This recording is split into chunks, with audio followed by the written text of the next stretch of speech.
Espectacular. Un viaje no se puede olvidar. Salgo del tren y un taxi. Interesante. Llamo un taxi así. En Alemania se llama a alguien así para que venga. Los taxistas estaban recostados contra el auto. La gente cruzaba.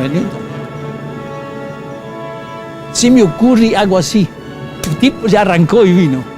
Así que la cena era así, no así, que venga, así. Allá era la primera cosa que tuve que aprender, tan que venía acá, así. Duró un mes, parece, por lo que mamá contaba, ¿no? Más o menos un mes duró el viaje al Brasil, ¿no? Y cuando estaban llegaron a una isla, falleció una de la nena más chiquita. Ella tenía, no sé, 3 años, 4, no sé cuánto tenía, falleció. Y la enterraron en una isla que se llamaba la Isla de las Flores. Ella quedó enterrada ahí. Y después siguieron viaje. Hasta que llegaron, ellos vivían acá en la zona de Panambí, más arriba de Panambí. Ellos tenían el roncador. ¿Se habrán escuchado de los saldos, el roncador? Ahí ellos vivían, enfrente ahí. Y el viaje fue... Nosotros nos trajeron en barco. El barco que llevé aquí se llamaba Volendam, un barco holandés que antes era transporte de tropas. Y bueno, el viaje duró 20 y pico días. Salimos de Bremerhaven, en Alemania, 7 de octubre, no me acuerdo bien, porque resulta que estaba nevando, ¿no? No hacía frío, pero estaba nevando. Y llegamos a Buenos Aires el 28 de octubre. Y bueno, hicimos un viaje en tren de Buenos Aires a Asunción en 3 días, un tren especial para todos nosotros era, que paraba cada rato, oh Dios mío. Bueno, estuvimos un día ahí, nos embarcaron en un barco para remontar el río Paraguay. Y llevamos también 3 días, 3 noches. Y después nos subieron sobre unos carros tirados por bueyes, todavía 2 días más. A una colonia, se llamaba Colonia Primavera. Y trabajé un poco, no sé, pero pronto me dije, tengo que salir de acá. De alguna forma tengo que salir porque eso no es una cosa que me gusta mucho o me agrada. Y entonces junto con otro muchacho tratamos de convencer a esa gente que nos deje partir. Finalmente, después de mucho bla bla, nos dejaron. Nos llevaron nos pagaron el viaje en barco y llegamos a Asunción y no sabíamos qué hacer. Y resulta que en Asunción hubo algunos militares paraguayos que eran rusos de la Primera Guerra Mundial. Y yo conocí uno de ellos, que era ingeniero. Y me dijo, ustedes tienen que ir a Argentina, dice. Acá no van a poder trabajar porque no hay trabajo, no hay nada. Bueno, finalmente entramos en el tren y vamos a Encarnación. Llegamos a Encarnación y fuimos a ver el hombre que nos recomendaron. Y él dijo, bueno, ustedes pueden embarcarse en un bote que les va a llevar al otro lado, en forma clandestina, ¿no? Porque resulta que no teníamos pasaporte ni cómo ir. Y bueno, y cuando nos embarcamos en el bote vino la policía.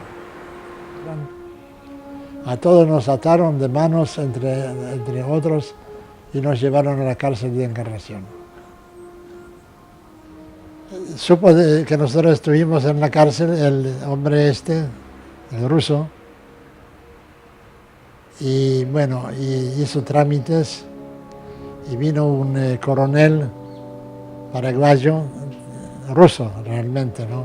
Butlerov se llamaba, me acuerdo, que nos liberaron.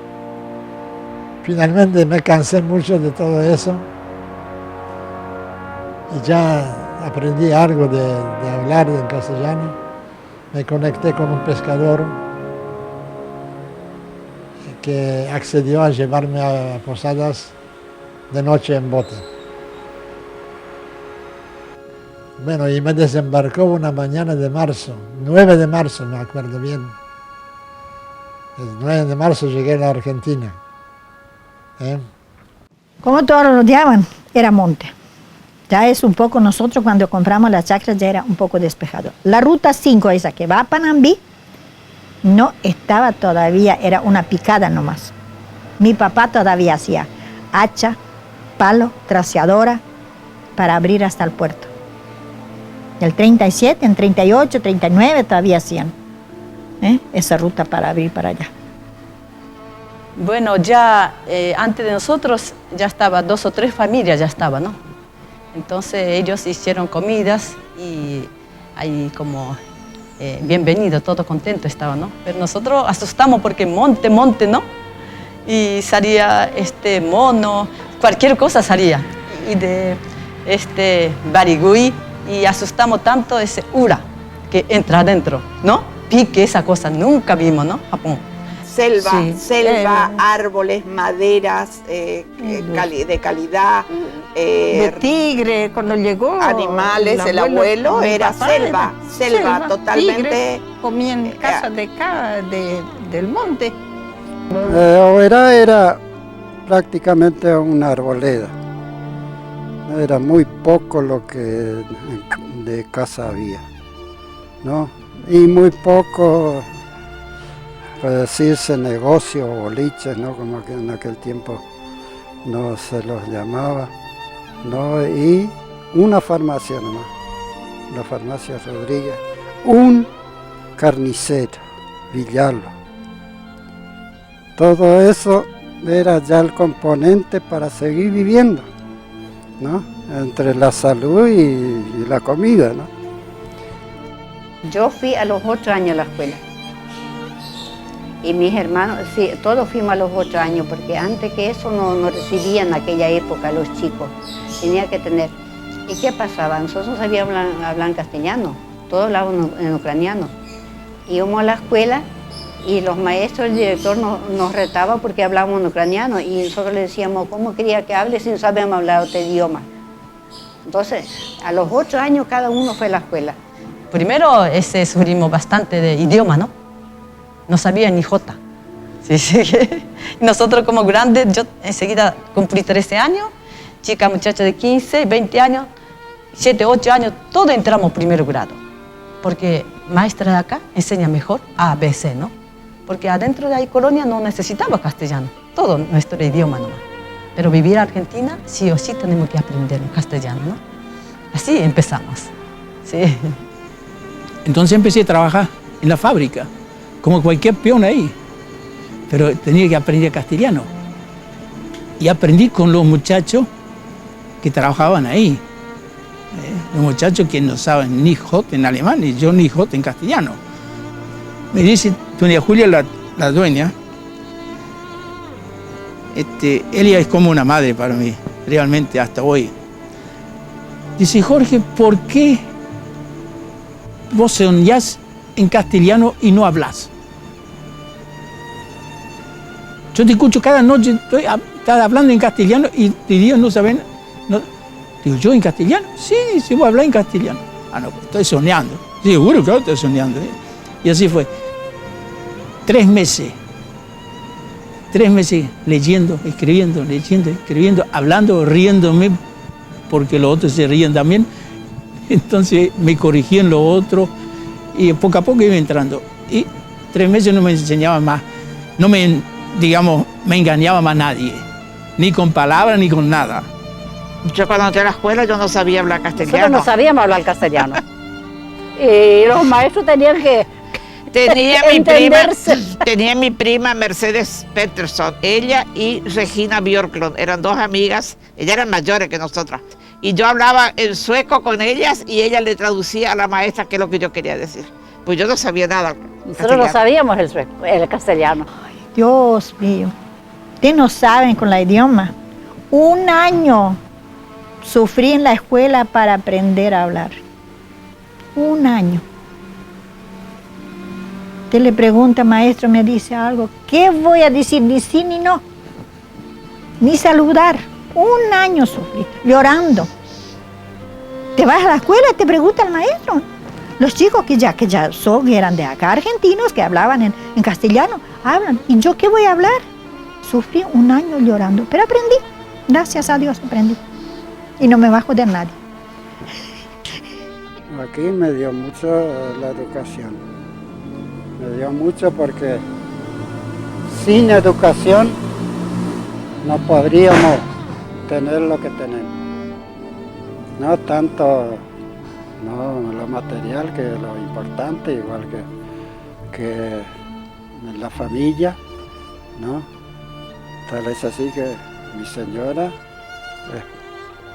es maestra, fue directora por 32 años, ¿no? Y es lo primordial para poder saber dónde uno está pisando. De lo contrario, uno está medio divagando nomás.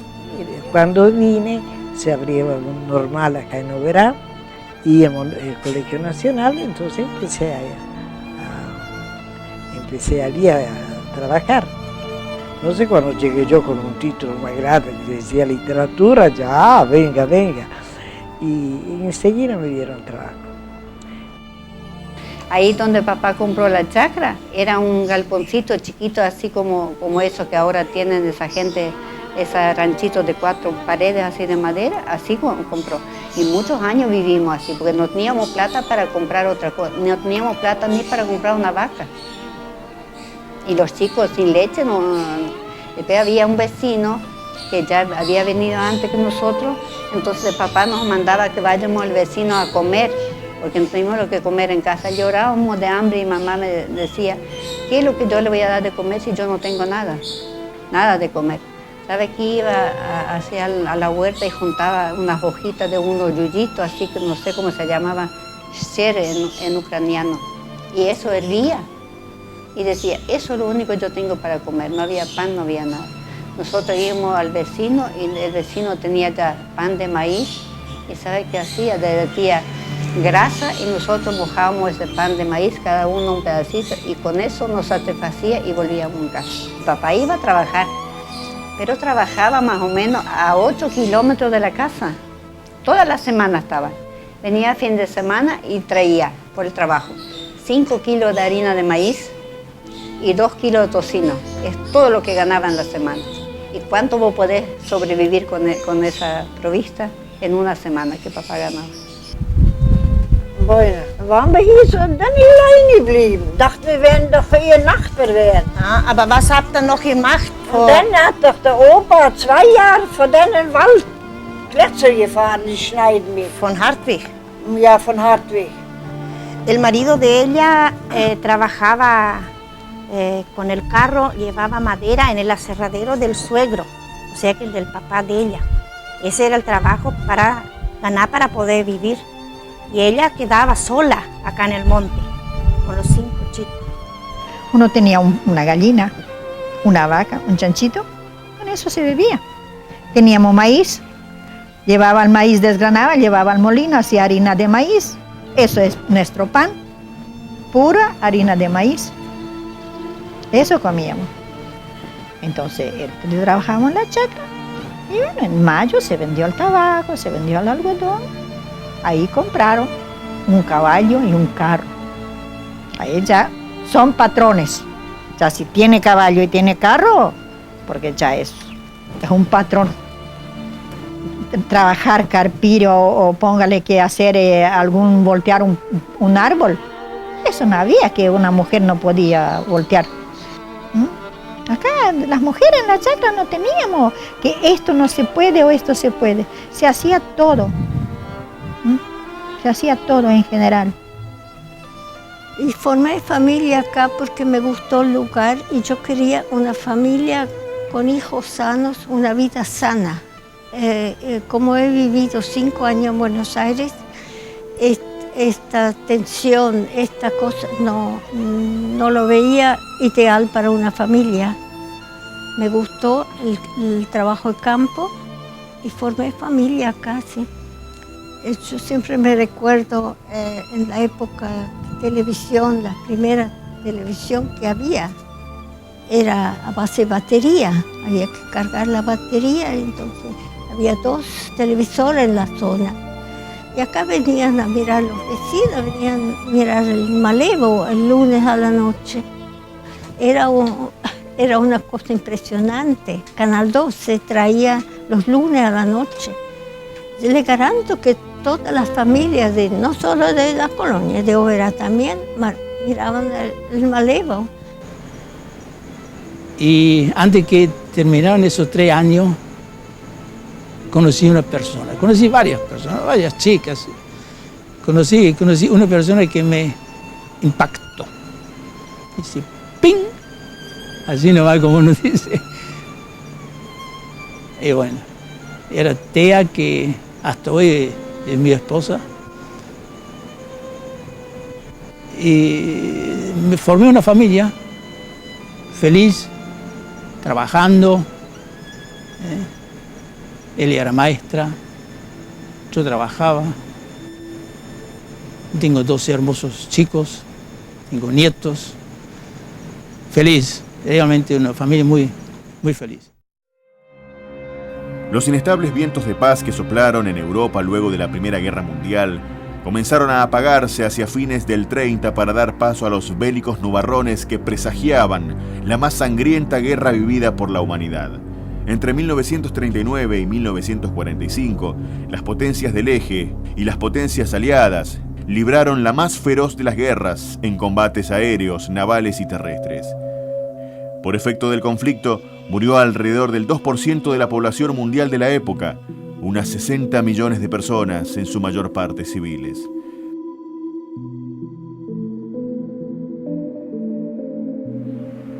Un día cuando estuve en la ciudad de Chicochínec,